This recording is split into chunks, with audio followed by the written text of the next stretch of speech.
entonces tocar el tema de los dos pactos. Y quería preguntarles, ¿usted qué piensa sobre qué es un pacto? ¿Ha hecho usted pactos con su cónyuge? ¿Ha hecho pactos cuando se casó? ¿Hizo pactos con Dios cuando decidió tomar esa persona a su lado? ¿Hizo un pacto tal vez cuando usted tuvo alguna circunstancia? Usted hace mucho tipo de pactos. Pero ¿qué es un pacto para ti? ¿Por qué hoy creen ustedes que para todo tipo de negocio, casa, todo eso, arriendos, ¿qué le hacen firmar a usted? Unos documentos, ¿cierto?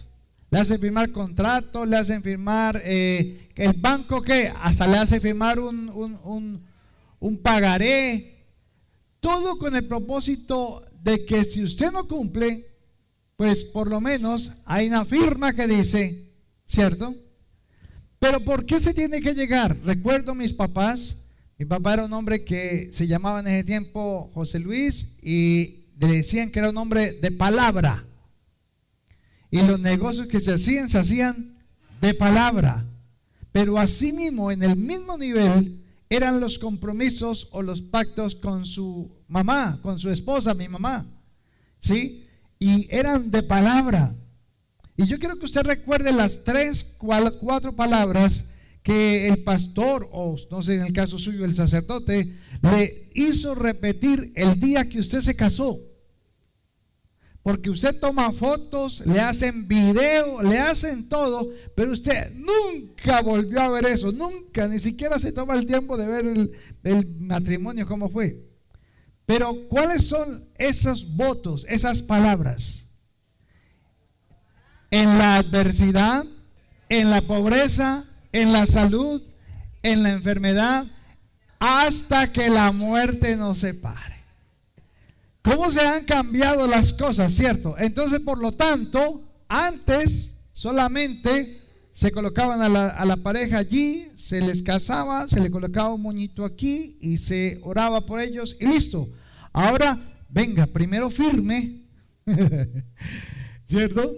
Y traiga primero el registro civil del matrimonio y todo eso. Y si hay capitulaciones, venga a ver, esto es mío, esto no es suyo, esto es para mí, esto me lo conseguí yo, ¿sí? Porque es tan tremendo que hay casos donde uno de los cónyuges se casa con el otro, es para que al mes se estén separando para partir por la mitad la marrana. Eso pasa mucho en el espectáculo y todo afuera, ¿cierto? Eso no pasa en los hijos de Dios. Pero le recordaba esto porque un pacto es simplemente un contrato o acuerdo entre dos personas. Y en este caso vamos a hablar del pacto que Dios hizo con el hombre. Y desde el Antiguo Testamento los pactos tenían algo especial. Siempre que han notado ustedes en el Antiguo Testamento cómo se firmaba un pacto en el Antiguo Testamento, con sangre. Es más, los países nórdicos por allá se cortaban aquí ambos y se unían para que la sangre se juntara con el otro y quedaba como un sello de ¿qué? De sangre el pacto que habían hecho. Eso sí, hasta que la muerte nos separara. Interesante ese tiempo. No importaban las circunstancias, los problemas, pero la pareja se mantenía firme a pesar de todas las circunstancias ahí, porque recordaban ese pacto. Y ese pacto Dios también lo hizo con sangre. ¿Recuerdan el pacto que hizo Dios con Abraham? Y trajo animales y los cortó por la mitad con sangre. Pero también Dios hizo pactos con Israel en representación de los seres humanos. Israel representa a la raza humana frente a los pactos de Dios. Y el primer pacto con su pueblo Israel fue cuando salieron de Egipto en el monte Sinaí. ¿Recuerdan cuando Dios los sacó y los llevó al monte Sinaí? ¿Qué hizo Dios en el monte Sinaí? Les dio las tablas de la ley, los mandamientos. Y el segundo pacto fue hecho cuando Jesús fue a la cruz. ¿Y qué hizo Jesús allí en la cruz? ¿Qué derramó? Su sangre, ¿recuerdan? O sea que en la cruz hubo un pacto entre ¿quiénes? Entre el Padre y el Hijo. Y esos dos pactos nos brindan dos maneras muy diferentes de relacionarnos con Dios. Vamos a Éxodo capítulo 19, versículo 3 al 6. Éxodo 19, 3 al 6. Miremos ese primer pacto. Y Moisés subió a Dios, y Jehová lo llamó desde el monte, diciendo: así dirás a la casa de Jacob, y anunciarás a los hijos de Israel: vosotros visteis lo que hice a los egipcios, y cómo os tomé sobre alas de águilas, y os he traído a mí. Ahora pues, si diereis oído a mi voz, y guardareis ¿qué? Mi pacto, vosotros seréis mi especial tesoro sobre todos los pueblos, porque mía es toda la tierra. Y vosotros me seréis un reino de sacerdotes y gente santa. Estas son las palabras que dirás a los hijos de Israel. Entonces, Dios reúne al pueblo al frente del monte Sinaí y les da los 10 mandamientos. Y aparte de los 10 mandamientos, Dios también les dio la ley levítica y la ley civil. Fueron 3 tipos de leyes que Dios le dio al pueblo de Israel. La de los mandamientos, que era la personal; la levítica, que era para que los sacerdotes hicieran como Dios les dijo que hicieran; y la civil, que era cómo tenían que comportarse dentro de la ciudad, dentro de sus familias, con su vecino, con el trabajo, con los empleados, todo esto. Realmente Israel es el único país o la nación que tiene la constitución de Dios. De allí, si usted no lo sabía, salió la democracia. Una de las razones por las cuales pelean tanto con Israel todos sus vecinos es porque en el Medio Oriente la única democracia es la democracia del gobierno de Israel. Todos los demás son pueblos que no tienen democracia, sino que manda un rey. Entonces se llama anarquías.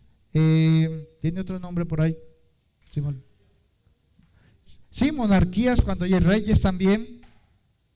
Pero autoritarismo, o sea, no hay una democracia. Y de allí de Israel se copia al mundo entero lo que es la democracia. Ahora, Éxodo capítulo 24, versículos 6 al 8. Entonces Moisés tomó la mitad de la sangre y la puso en tazones, y esparció la otra mitad de la sangre sobre el altar. Y tomó el libro del pacto y lo leyó a oído del pueblo, el cual dijo: mire lo que el pueblo respondió a lo que Dios le dijo a Moisés que le diera al pueblo de la ley. Dice: haremos todas las cosas que Jehová ha dicho y obedeceremos. Entonces Dios hace un pacto con ellos, donde si ellos cumplían sus leyes, sus mandamientos y sus preceptos, entonces serían el pueblo que escogido de Dios, y serían un reino de sacerdotes al servicio del Señor. ¿Y ellos qué dijeron? Que sí lo haremos. Así que el pueblo de Israel se comprometió a cumplir todos los mandamientos que Dios le dio, que eran los 10 mandamientos, más otros 600 que eran de la Torá, o sea, de la ley civil y la ley sacerdotal. Pero sabemos que ¿qué pasó con Israel? ¿Lo cumplieron? No lo cumplieron, ni cumplieron sus mandamientos, ni sus decretos, ni sus preceptos.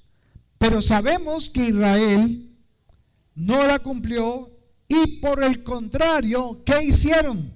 ¿Qué hicieron los primeros 3 días? Se empezaron a rebelar. ¿Y qué decían? ¿De quién murmuraban? De Dios. Señor, ¿por qué nos trajiste a esta tierra? A Moisés le decían el reclamo. A morir, por lo menos teníamos ataúdes en Egipto. Aquí los entierran es debajo de la arena. Mire, estamos aguantando hambre, no tenemos carne. En Egipto teníamos las ollas de carne y también teníamos agua, y aquí padecemos sed. Entonces el pueblo murmuraba contra Dios, contra Moisés y aún contra Aarón. Romanos capítulo 3, versículo 20. Recordemos las palabras del apóstol Pablo con respecto a la ley. Y dice: ya que por las obras de la ley ningún ser humano será justificado delante de él, porque por medio de la ley es el conocimiento del pecado.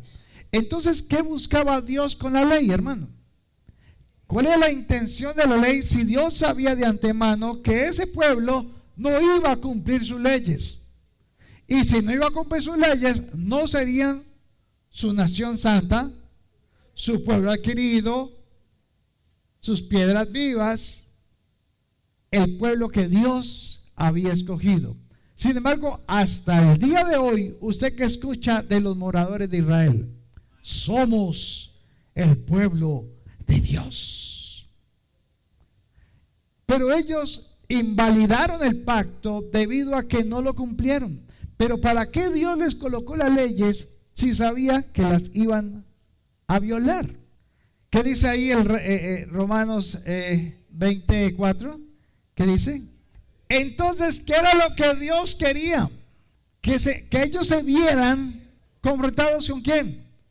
Con Él. ¿De qué? De que ellos habían violado los mandamientos que Dios le había dicho. O sea, ellos ya los habían violado antes de que Dios se los diera. Pero se los da porque la ley es como ¿qué? Como un espejo que me permite ver mi condición. Porque por la ley es el conocimiento del pecado. Si no hubiera ley, no puede ser nadie condenado. Pero todos ya estábamos, cuando Adán y Eva pecaron, ¿cómo quedamos nosotros? Separados, muertos, destituidos. Y usted no había pecado todavía. Y nació y sin pecado. Pero ¿cómo está Dios ya? ¿Para dónde iba? Al infierno. Al infierno. Pero Dios atraviesa la ley para que en su vida la persona se diera cuenta qué es lo que había violado. Y entonces de esa manera podía ¿qué? Arrepentirse, pedir perdón, reconocer. Entonces, ¿la ley es mala? No. Y creen, exacto, están 200 años, 2000 años más atrasados que Israel. Están también tratando de cumplir las mismas leyes que ellos están colocando. Y no las pueden cumplir. O sea, es increíble, pero ni siquiera caen en cuenta en eso. Es exactamente el mismo problema. Pero con Alá, ¿cierto? Ahora, Jeremías capítulo 31, versículo 31. Jeremías 31, 31 al 34. Mire lo que dice el 31. He aquí, vienen días, dice Jehová, en los cuales haré un nuevo pacto con la casa de Israel y la casa de Judá.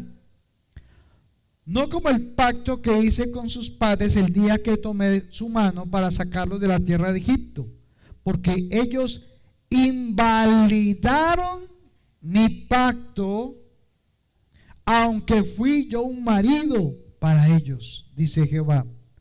Pero este es el pacto que haré con la casa de Israel después de aquellos días, dice Jehová, daré mi ley, ahora ¿en dónde? En su mente, y la escribiré en su corazón, y yo seré a ellos por Dios, y ellos me serán por pueblo. Allí entonces el Señor profetiza que va a hacer ¿qué? Un nuevo pacto. Porque el viejo pacto, el primer pacto, ¿cómo quedó? Invalidado. ¿A causa de qué? De que ellos, el pueblo de Israel, ¿qué? No lo cumplió. Y como no lo cumplió, entonces el pacto se rompió. ¿Dios lo rompió? No, fue el hombre quien lo rompió. Pero lo rompió a causa de qué? ¿Cuál es la condición del ser humano en ese momento? Israel, ¿cómo estaba? Separado de Dios. Pero era necesaria la ley para que ellos vinieran ¿qué? Para que miran la condición, su posición y procederán ¿a qué? Al arrepentimiento.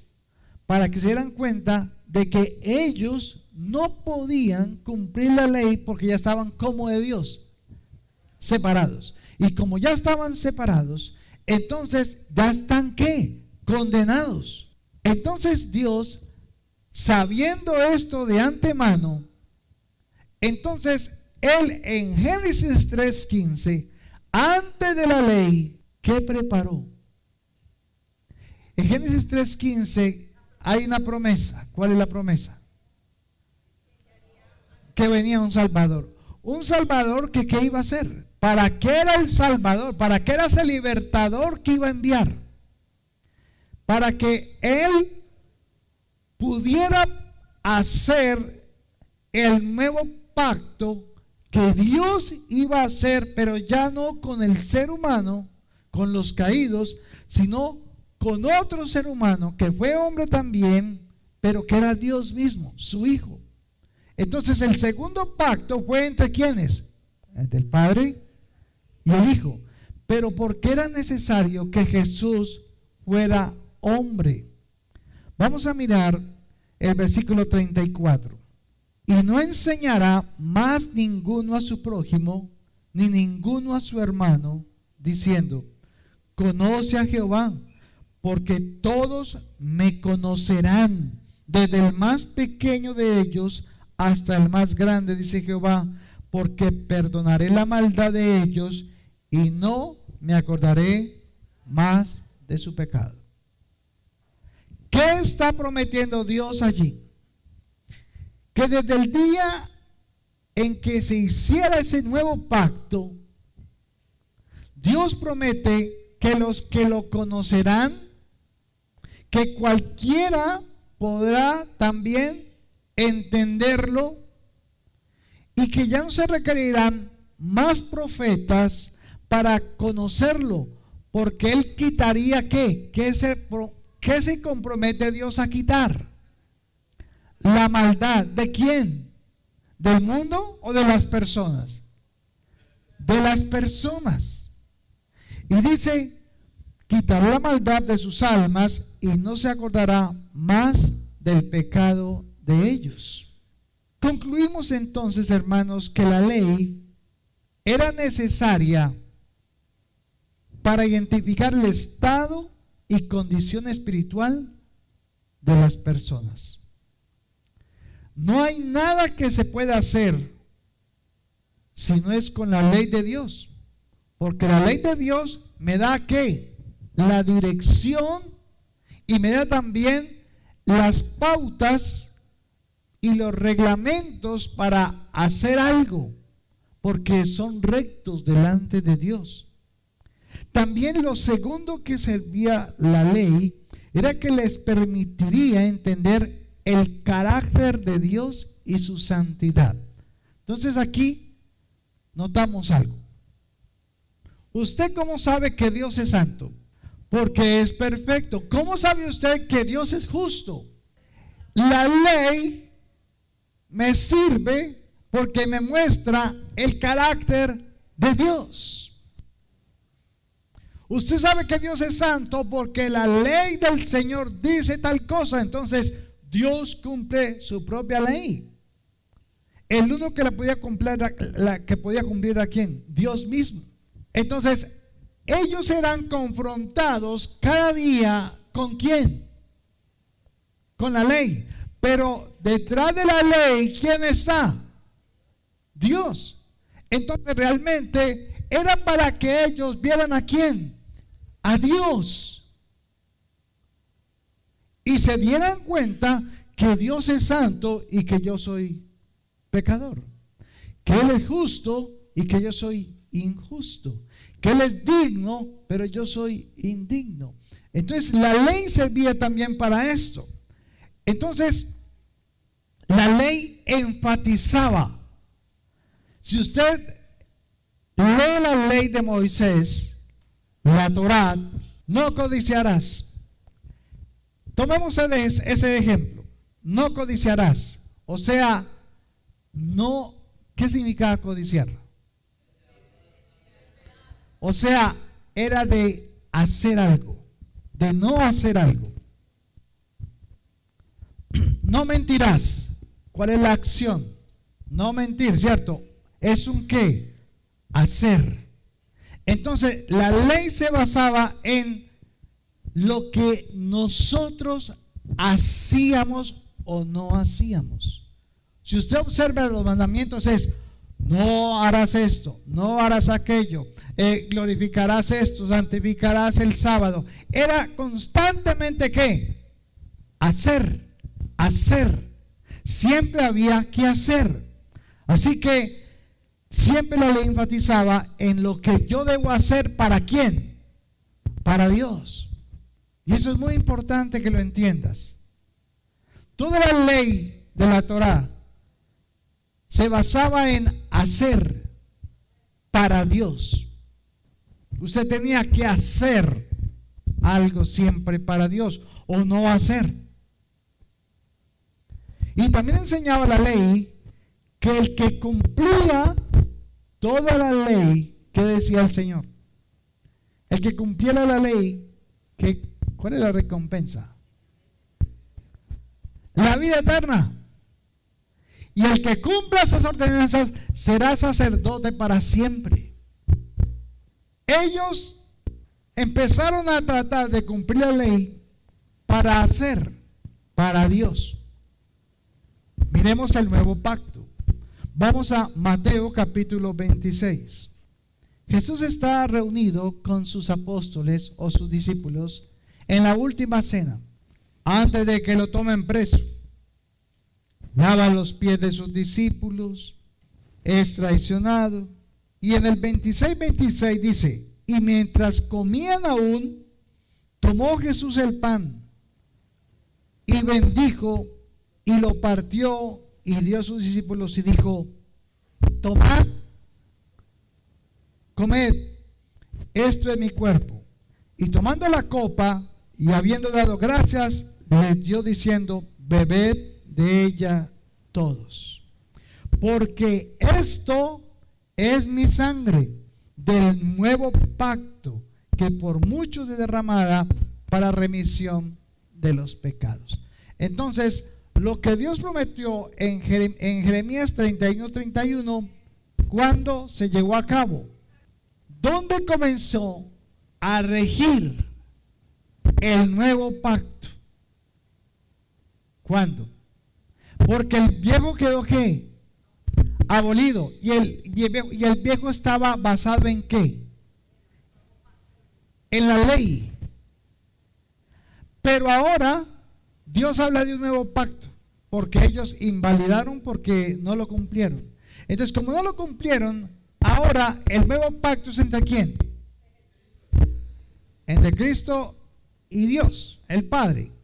Pero ¿cuándo se hizo práctico? ¿Cuándo se llevó a cabo? En la cruz. Cuando Jesús estaba diciendo esto, todavía no se había cumplido. Se iba a cumplir al otro día, cuando dice consumado es. Entonces Él va a la cruz y derrama su sangre derrama su vida y entonces empieza ¿a qué? ¿Qué pasa con el nuevo pacto? Empieza a regir y ya lo viejo ya es viejo. Ahora todo es ¿qué? Nuevo. Las cosas viejas pasaron, ahora todas son hechas ¿qué? Nuevas. Entonces, ¿qué es lo nuevo que iba a ocurrir? ¿Qué prometió Jeremías 31:31 el Señor? ¿Qué dijo? ¿Qué dijo él con respecto al nuevo pacto? Que cuando se cumplió ese pacto, ¿qué pasaría? ¿Perdonaría qué? La maldad. ¿De quién? De todos. Y nunca más me acordaré de sus pecados. Entonces, ¿por cuántos murió Cristo? Pero ¿cuántos reciben el perdón de Él y ya Dios olvida la maldad y olvida sus pecados? Cuando creemos en ¿qué? En la obra que Él hizo. Hay una diferencia creer en Cristo y en la obra que Él hizo. Entonces, Jesús declara el nuevo pacto con Dios que haría, pero era necesario derramar la sangre para sellar el pacto definitivamente. Entonces, ¿por qué Dios tiene que enviar a su Hijo y hacerlo hombre? Porque Jesús era 100% hombre, pero 100% Dios, pero estaba en un estuche humano. Entonces, ¿por qué Dios tenía que mandar a su propio Hijo, Dios mismo, Emmanuel, en un estuche humano? Porque si Él prometió que iba a hacer un nuevo pacto, se tenía que sellar ¿con qué? Con sangre. Entonces Jesús tenía que venir ¿qué? Y derramar ¿qué? Su sangre. Pero si Jesús viene en el Espíritu, no se podía, porque había que hacer un sacrificio de sangre. Entonces, ¿qué le dijo ahí en Mateo 27, ahorita que leímos? Este es mi sangre del nuevo pacto. O sea, Jesús selló el pacto con su sangre. Entonces, no se trata de creer en Cristo, se trata de creer en la obra que Él hizo por mí. Eso es lo que me va a salvar, no el saber que Cristo existe. Porque los demonios creen y tiemblan. ¿Usted tiembla? ¿Cierto que no? Entonces, ¿por qué Dios tuvo que hacerse hombre? Sellar el nuevo pacto que Dios dijo que iba a prometer. Por eso también Jesús no podía ir ¿a dónde? Jesús no podía nacer en los árabes, no podía nacer en los chinos, no podía nacer en la América, en los indios de por acá. ¿Por qué? Porque Dios dijo, haré un pacto con mi pueblo Israel. Entonces Jesús tenía que nacer ¿dónde? Nosotros no tenemos nada que ver con eso, estamos afuera, hermanos. La salvación venía para ellos, así de sencillo. Nosotros ni pintábamos por ahí. Romanos capítulo 10, versículo 4. Yo creo que ya usted va entendiendo más claramente lo que Dios va revelando. Romanos 10, versículo 4. Porque el fin de la ley es Cristo, para justicia a todo aquel que cree. Entonces, ¿cuál es el propósito de Dios entregar la ley? Pero nadie la podía ¿qué? Y fuera de eso invalidaron el pacto al incumplirla. Entonces, Cristo viene y ¿qué pasa con Él? Yo cumplo la ley. ¿Desde cuándo? Desde que nació. Y Él sí cumplió la ley. Jesús, niño, no era como el niño de nosotros. Por ahí me han dicho, es que no, si Jesús también cogía pedra y la tiraba a otros peladitos. No, Él no era como nosotros. Su manera de pensar era totalmente diferente Hasta cuando papá y mamá estaban buscándolo a los 12 años, ¿qué les dijo? ¿Por qué me buscáis? ¿No sabéis que en las cosas de mi Padre debo estar? No la tenía clara. Es más, entre los 12 y los 30 años han dicho que Jesús se fue al Tíbet a aprender las sabidurías del Oriente y todo eso para venir acá. Entonces, ¿dónde estaba Jesús todo ese tiempo? Porque por ahí le impregnan a los cristianos todavía. Ole, ¿verdad, Jesús? ¿Qué pasó entre los 12 y los 30 años? Maestro, le decían de la ley. ¿Dónde entonces aprendió? Ahí, en Israel. Decían que Jesús era pobre. Pero créanme, hermanos, que nuestra poca capacidad de cultura nos hace ver allá. O sea, desde aquí vemos a Jesús allá. ¿Jesús era qué? ¿Qué era lo que hacía? Era carpintero. ¿Cómo es la carpintería aquí hoy en día? Y los que hacen los muebles, ¿cómo les dicen? Incumplido. Todos son incumplidos. Le dicen que mañana, que en una semana le tiene listo el mueble y se pasa un mes. Porque se gastan la plata por adelantado. ¿Sabe? En el tiempo de Jesús, la labor más costosa era ser carpintero, pero cumplido, porque la madera ya no es como acá que está en todas partes.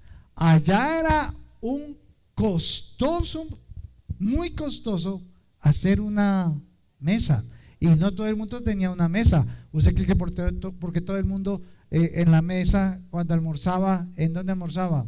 En un cojín, en el suelo, porque era muy costoso tener un comedor, una mesa. Entonces, ¿Jesús era pobre? No, Jesús nunca fue pobre, hermanos. Dice la palabra que Él se hizo pobre, o sea que Él era rico. Interesante, por las culturas, porque aquí no vemos como con tanta grandeza la ebanistería. Entonces, Segunda de Corintios capítulo 3 versículo 2 va a ser el texto central que vamos a mirar hoy. Era necesario contarles todo esto para entender por qué Pablo era tan malentendido aún por sus propios hermanos. Segunda de Corintios capítulo 3 versículo, vamos a leer el 2 y el 3. Ponga mucha atención entonces cómo era que Pablo mandaba esta carta, la segunda carta a los Corintios, o sea, a la iglesia. Nuestras cartas sois vosotros. Ponga mucha atención. Nuestras cartas sois vosotros, escritas en nuestros corazones, conocidas y leídas por los hombres, siendo manifiesto que sois carta de Cristo, expedida por nosotros, escrita no con tinta, sino con el Espíritu del Dios vivo, no en tablas de piedra, sino en tablas de carne del corazón. Pablo recibe una información que dice: ¿y usted a quién lo recomienda? Oiga, Pablo, ¿usted quién es? ¿Y usted por qué viene a tergiversar y a cambiar la iglesia que tenemos? ¿Cuáles son sus cartas de recomendación? ¿Quién lo envió? Entonces, él le dice: hermanos, no se trata de mandar una carta de recomendación. Mi vida es la carta de presentación que tengo. No tengo más, porque en mí está ¿qué? El Espíritu Santo.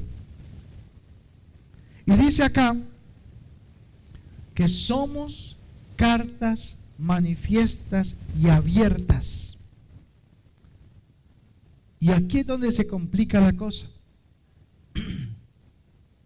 Pablo explica que la recomendación para recibir a alguien o atenderlo ya no era por parte de cartas escritas, como fueron la ley, en tablas, porque ahora las leyes eran ¿qué? Espirituales. Versículo 6. El cual asimismo, hablando de Cristo, nos hizo ministros competentes de un ¿qué? Entonces, ahora estamos en ¿cuál pacto? En el nuevo pacto. Y dice que somos ministros, o sea, servidores del nuevo pacto. Dice acá, ministros competentes. ¿Eso qué significa? ¿Qué le dice eso? El cual asimismo nos hizo ministros competentes del nuevo pacto, no de la letra, sino del espíritu, porque la letra mata, mas el espíritu vivifica. Pablo, ¿qué está diciendo? Hay diferencia entonces entre el pacto de la ley y el pacto del espíritu. Ya no es el pacto de la ley en la carne, ahora es el pacto en el Espíritu Santo. Pero dice que la ley, ¿qué hace? Mata. O sea, la ley es mala, pero la ley mata. ¿Por qué?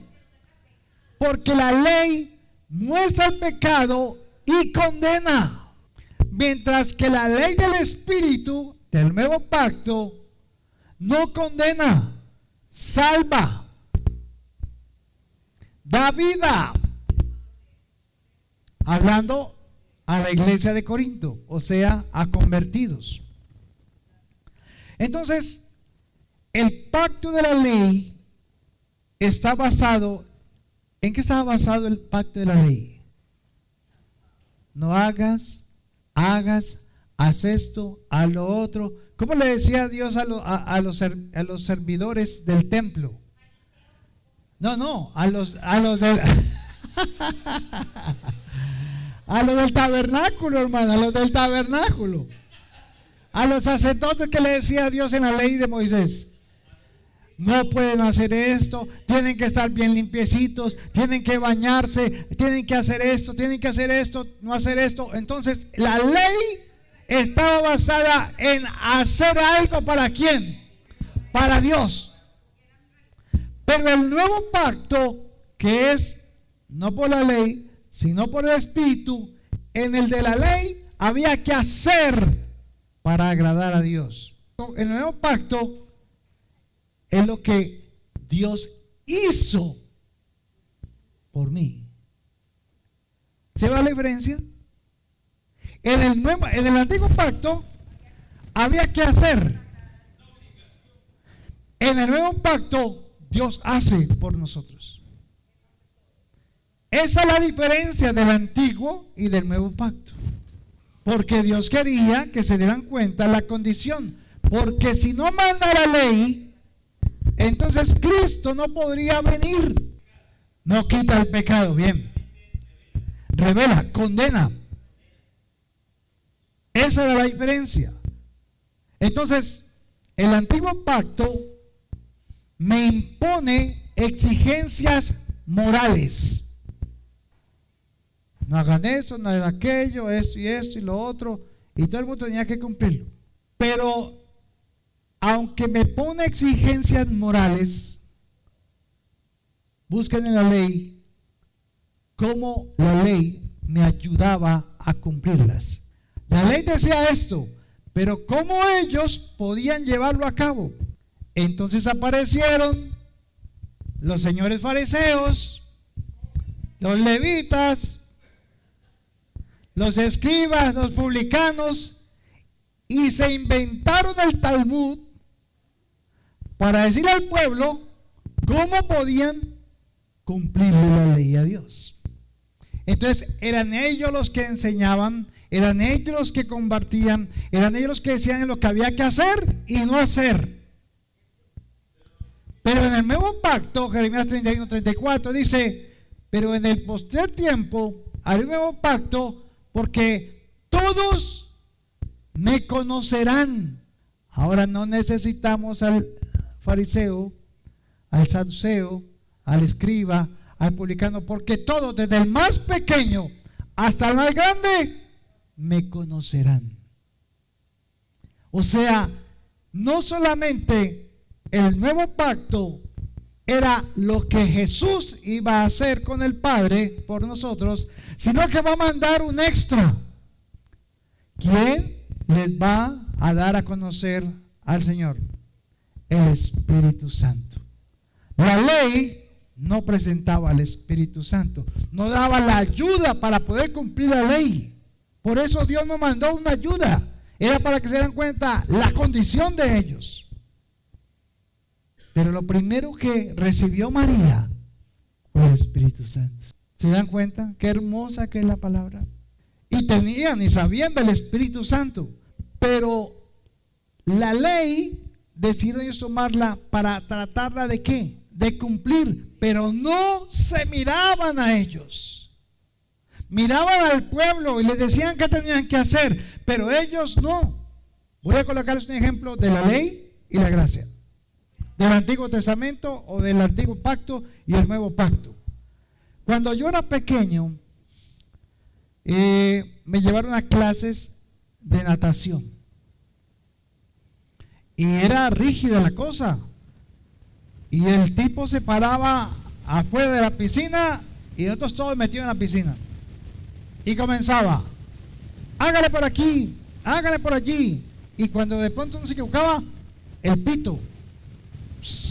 Y mandaban y mandaban y mandaban, pero nunca se metían a la piscina. Entonces uno era como regañado, porque tenía que hacerlo con sus propias fuerzas. Un tiempito después llegó otro maestro, una maestra. Y lo primero que ella hizo fue meterse en la piscina con nosotros. Y entonces allí ella nos podía coger y nos podía ayudar a flotar y a nadar de espaldas y a nadar hacia adelante y a hacer mariposa, porque se mojaba con nosotros, estaba con nosotros, era nuestra ¿qué? Nuestra ayuda idónea para hacer eso. Así es el nuevo pacto. ¿Qué envía el Señor Jesús? El Espíritu Santo. Entonces el Espíritu Santo ¿qué hace? El que nos ayuda y nos guía para poder cumplir ¿qué? ¿Cumplir qué? ¿La ley? No, la ley del Espíritu. La ley de los mandamientos. Pero los que Cristo dejó, no los de la Torá. Aquí es donde la iglesia dice, ¿cómo así? Entonces no hay ley. Entonces hagamos lo que queramos. No, porque la ley del Espíritu habla a mi espíritu lo que yo debo hacer, lo que es correcto. Entonces Pablo decía, todo me es ¿qué? Lícito. ¿Puedo comer rellena? Sí. Pero muchos yo escucho por ahí diciendo, ay no, yo no como rellena, ¿por qué? Eso es pecado. ¿Dónde está? En la ley. Está tratando de cumplir la ley. Pero la ley del Espíritu me dice, no, es que todo me es lícito, pero no todo me conviene. Entonces no es por imposición, es por creer. Pero si no tengo los mandamientos de Cristo, si no conozco la ley del Espíritu, entonces ¿dónde sigo? En la ley. Entonces aquí en la ley, ¿usted está qué? Haciendo. ¿Para hacer qué? Para agradarle a quién? A Dios. Pero en la ley del Espíritu, Él hizo por nosotros. Entonces, ¿qué puedo hacer yo? Nada. Entonces nos sentimos así como frustrados, pero yo siento que tengo que hacer porque tengo esto del Señor en mí, entonces tengo que hacer, pero rápidamente cuando hace, ¿va a dónde? A la ley. Exacto, entonces nosotros decíamos, la ley dice eso, además que Dios dijo eso. ¿Sí ve? Y uno empezaba a recibir más de los 600 mandamientos de Dios, teníamos otros 800 al lado. Hermana, usted no puede participar de la cena porque usted no está bautizado. Cosas como esas no están escritas en la palabra. ¿Son mandamientos de qué? De hombres. Los niños no pueden participar de la cena. Eso es blasfemar contra el Espíritu Santo. ¿Dónde dice eso cuando dice la palabra que de los niños es el reino de los cielos? Todo me es lícito, pero la diferencia es ¿cuál? Que ellos puedan venir, sí, le daremos una uva, 2 uvas. Y cuando ellos pregunten, ¿y esto qué significa? Entonces usted le puede aquí explicar y enseñar. Entonces no se trata de meter al hijo en la ley. Es que todo me es lícito, pero no todo me conviene. Por eso él tiene que conocer la ley, hasta que él reconozca que no es por la ley que soy salvo, sino por la gracia. Nuestros hijos no entienden la gracia, hermanos, y nosotros le estamos enseñando ley. Ay, no haga eso porque eso es pecado. Ay, no haga eso porque... Y comenzamos y creemos que él se va a arrepentir y por dentro dirá, ¿y qué es pecado? Entonces, el antiguo pacto me impone exigencias morales, pero no me ayuda a cumplirlas. Por lo tanto, el resultado siempre será mi fracaso moral. Trate usted de la gracia, pasarse entonces a la ley para cumplirla. ¿Y sabe qué va a pasar? Fracasará. Y después usted le echa la culpa a Dios. Ay, no, yo un día voy para la iglesia.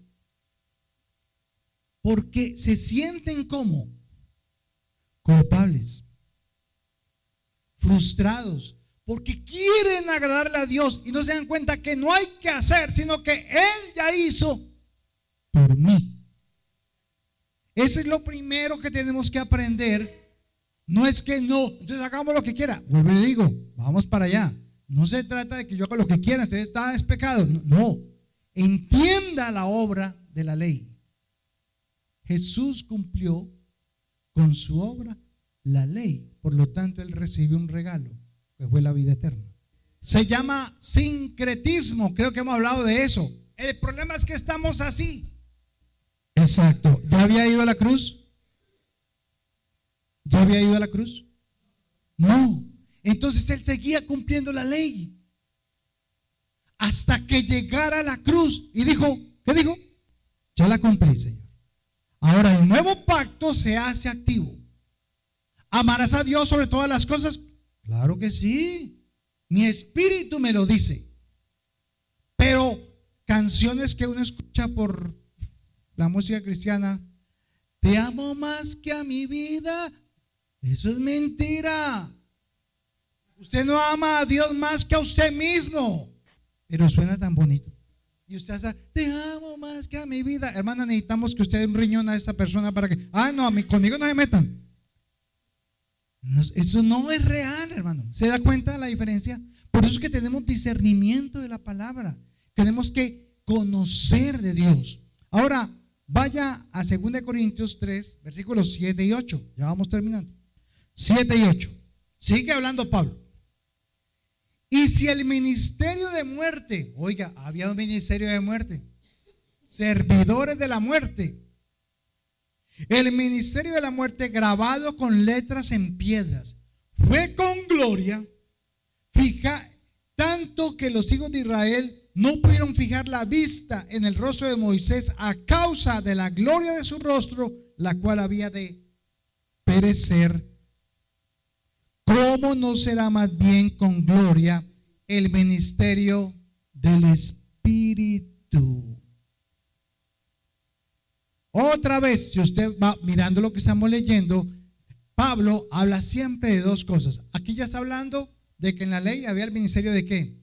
De la muerte. Y en la gracia, en Cristo, en el nuevo pacto, es el ministerio de ¿qué? ¿Qué dice ahí? Del Espíritu. O sea, si ese era de muerte, ¿ese es de qué? De vida. Entonces, ¿en cuál pacto vive usted? Pero como que a veces, cuando no hacen lo que usted diga, cuando las personas no hacen lo que usted dice, entonces va en contra ¿de quién? de la vida. Pero usted se justifica ¿en qué? En la ley. Entonces, ¿qué hace? Entonces usted quiere llevar a la persona a que esté mal con Dios. Muchas veces nos decían por allá, ¿y usted cómo va a cantar? Si mire lo que usted hizo. ¿A dónde me están llevando? Entonces, ¿qué era lo que realmente ella me estaba diciendo? Vaya, métase con Dios, chíllele, arrepiente de todos sus pecados y qué tal. Y entonces yo otra vez, hermano, vea, le digo, la verdad, esto no es fácil entenderlo. Se hace es ¿por qué? Por fe. De lo contrario, usted va a luchar con su carne y toda la vida. Y nunca va a pelechar en su ministerio, en su llamado. ¿Por qué? Porque lucha contra la misma ley de Dios tratando de cumplirla. Ok. Entonces aquí dice, el ministerio de muerte se refería a lo que producía ¿qué? La ley. Y entonces es el de la muerte. Entonces el ministerio del Espíritu, ¿qué es lo que produce? Vida. ¿Y qué fue lo que Jesús dijo que vino a dar? Y vida. 2 Corintios 3, versículos 9 al 11. Siga diciendo, mire. Porque si el ministerio de condenación, otro llamas. ¿Cuál era el ministerio de condenación? Porque la ley ¿qué hacía? Condenaba. Porque el ministerio de condenación fue con gloria. Mucho más abundará en gloria el ministerio de justificación. Porque aún lo que fue glorioso no es glorioso en este respecto en comparación con la gloria más eminente. En otras palabras, usted me entendió. Entonces, el nuevo pacto va a permanecer ¿por cuánto tiempo? Por la eternidad. Pero el viejo pacto ya fue. Versículo 13. Y no como Moisés, que ponía un velo sobre su rostro para que los hijos de Israel no fijaran la vista en el fin de aquello que había de ser abolido. La gloria de la ley era majestuosa porque mostraba ¿qué? La brillantez del Señor. Lo grande que era, su plenitud, su justicia, su grandeza, la ley. Entonces cuando Moisés bajaba de la presencia de Dios, se tenía que colocar ¿qué? Un velo. Entonces el velo le permitía al pueblo ¿qué? Oír la ley, oír lo que Dios decía. Pero la ley era como ¿qué? Como un velo. Y era glorioso porque le decían, ponte esto Moisés, porque brillas tanto que no te puedo ver a la cara. Entonces, ¿qué hace la ley? ¿Por qué la gente no quiere la ley?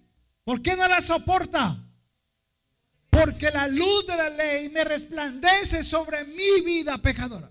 Entonces yo prefiero, tápela, póngase un velo. Pero dice, y eso es lo que no se leyó en el Antiguo Testamento, que la brillantez de Moisés no era todo el tiempo, se desvanecía. Él ahí iba feliz, pero llegaba un momento donde ¿qué? Se desvanecía. Hay muchos que caminamos en la ley. Uy, sí, logré eso. Sí, hice esto para el Señor. Pero pasa un tiempito y ya se desvanece. Tanto que el Moisés no entró a la tierra prometida. Bien. ¿Por qué? Porque ya no le estaba resplandeciendo el rostro.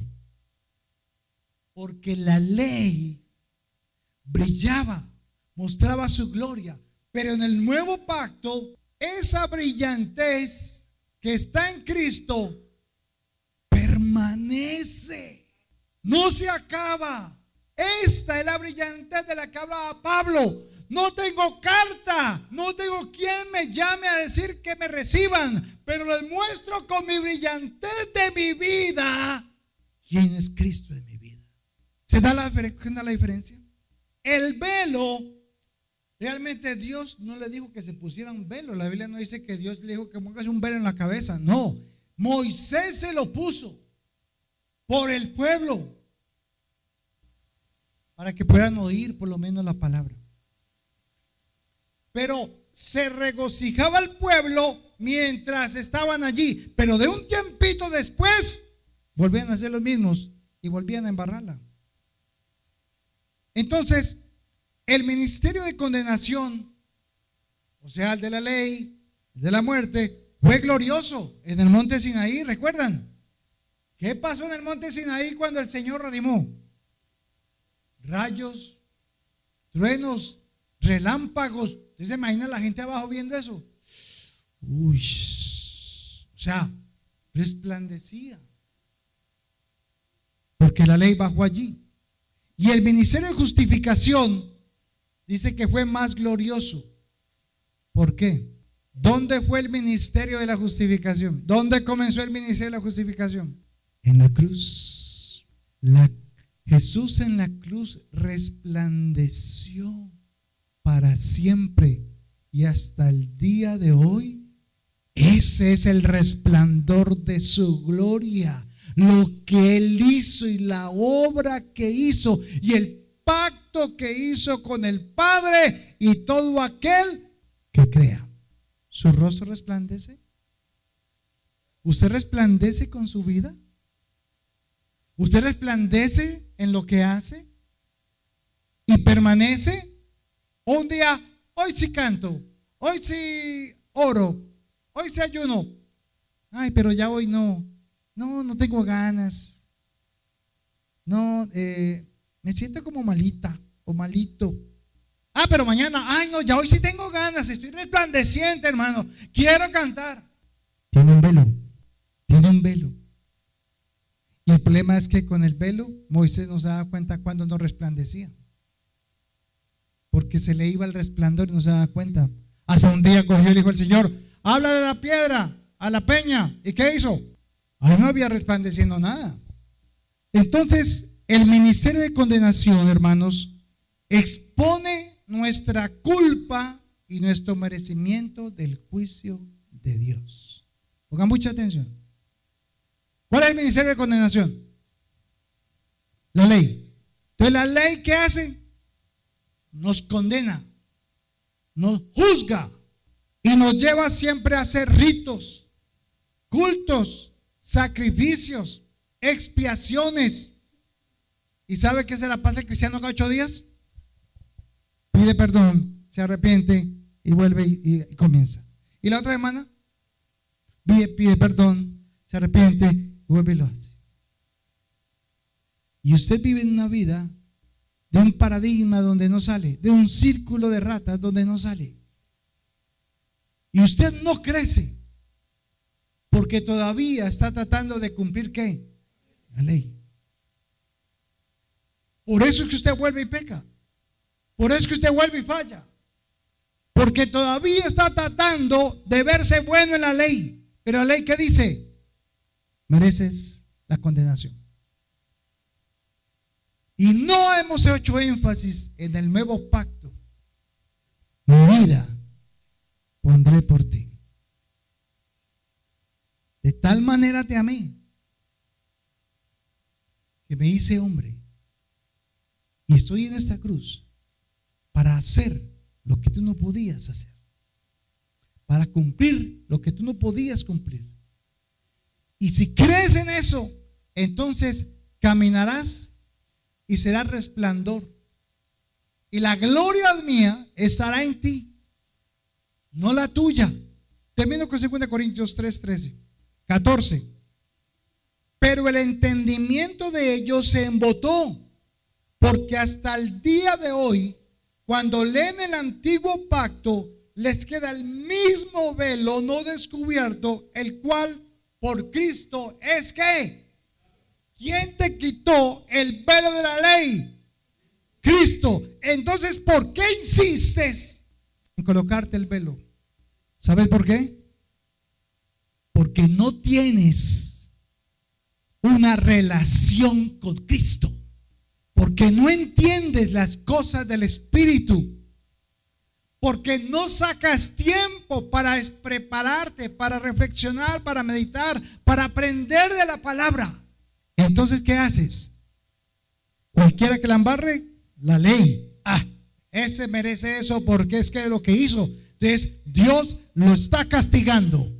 ¿Y cuántas veces usted mismo se ha dicho: ay, me está yendo mal porque como cometí este pecado, Cristo, Dios, me está juzgando?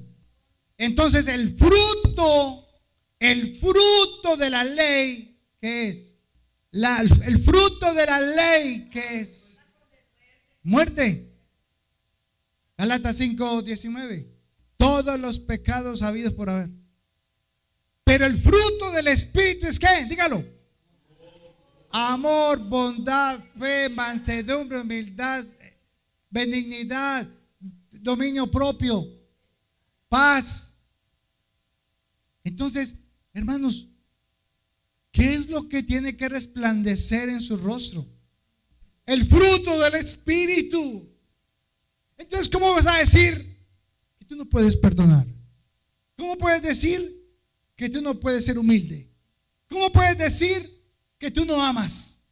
¿Cómo puedes decir que no eres bondadoso?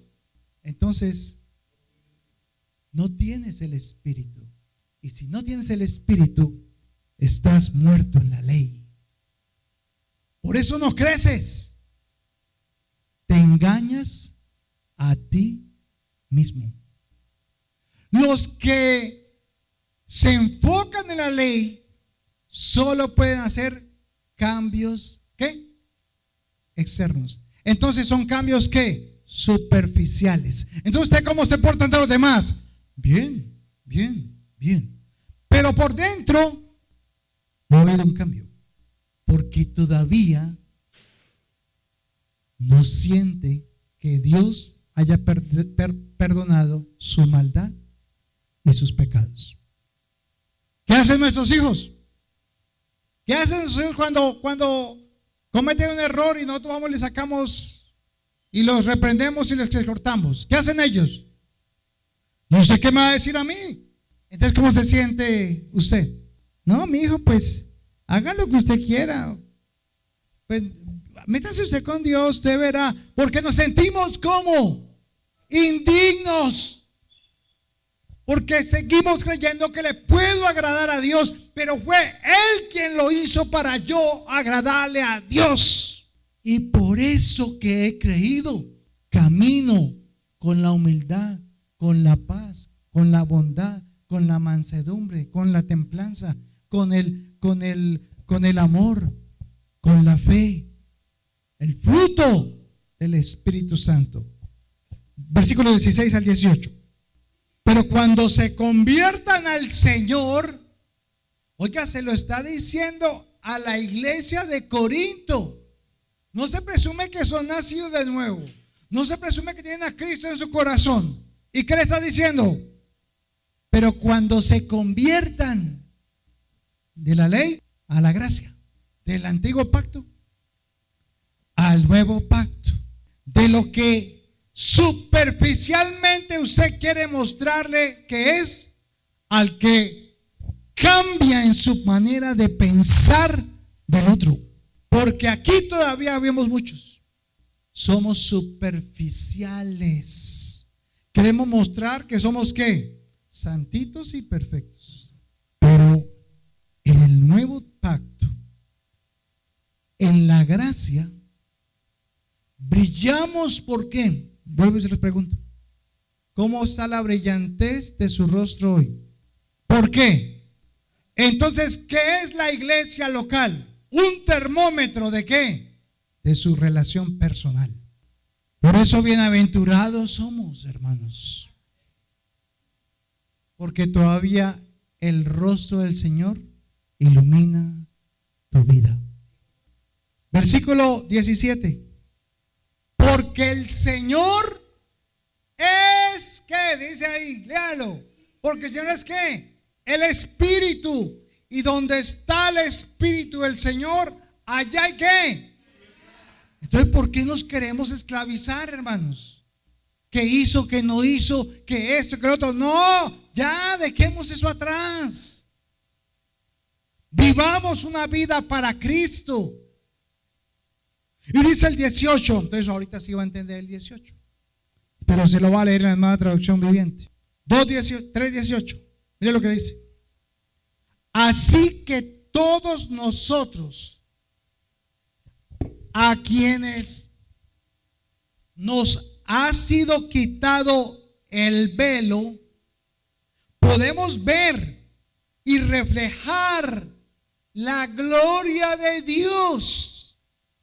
El Señor, quien es el Espíritu, nos hace más y más parecidos a Él a medida que somos transformados a su gloriosa imagen. Hermano, cuando la gente lo ve a usted, ¿qué ve? ¿Un religioso? ¿Un legalista? ¿Un superficial? Así como usted se organizó hoy, así está organizada su ropita en su closet. Hermano, tenemos que ser de adentro hacia afuera, no de afuera hacia adentro. Tanto que Moisés se colocaba un velo para no reflejar esa gloriosa presencia del Señor, pero realmente lo que mostraba era que la ley aparentemente me da vida, pero con un tiempo después me condena, menguó. Dice la palabra que el hombre más manso sobre la tierra fue ¿quién? Moisés. Entonces, hermanos, que el nuevo pacto traiga un impacto real en su nueva vida con Cristo. Convertirse a Cristo, escuche eso. Convertirse a Cristo significa quitarse el velo de la ley superficial y poder ver ahora la gloria de Dios en tu vida, la gracia de Dios reflejada en usted, en la forma en que actúa, en la forma en que dice, en la forma en que habla. Todos estamos siendo pulidos en eso. Vamos de imagen en imagen, cada día mejorando, resplandeciendo para la gloria de Dios. Somos hechos cada día a su imagen. No estamos ya como Cristo. Nos falta. Practique el fruto del Espíritu en su vida y la gloria de Dios resplandecerá en su vida y en todo lo que usted hace. Dele la gloria al Señor. Entonces le hago una pregunta para terminar. ¿Cómo puede un cristiano verdaderamente llevar a cabo o experimentar este cambio? ¿O por qué la mayoría de los cristianos experimentan solo cambios temporales? Usted un día sí, un día no. Trasnoché, entonces no voy. Un día, no, pues hoy me acosté temprano, entonces sí voy. No, hermanos. Eso no se trata del hacer, se trata de lo que yo creo.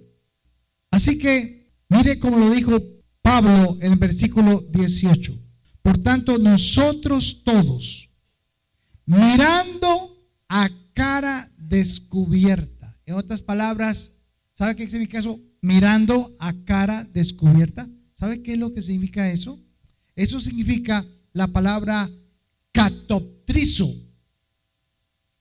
Katoptrizo en griego, ¿que sabe qué significa? Contemplar. En otras palabras, contemplar, que la palabra katoptrizo significa reflexionar.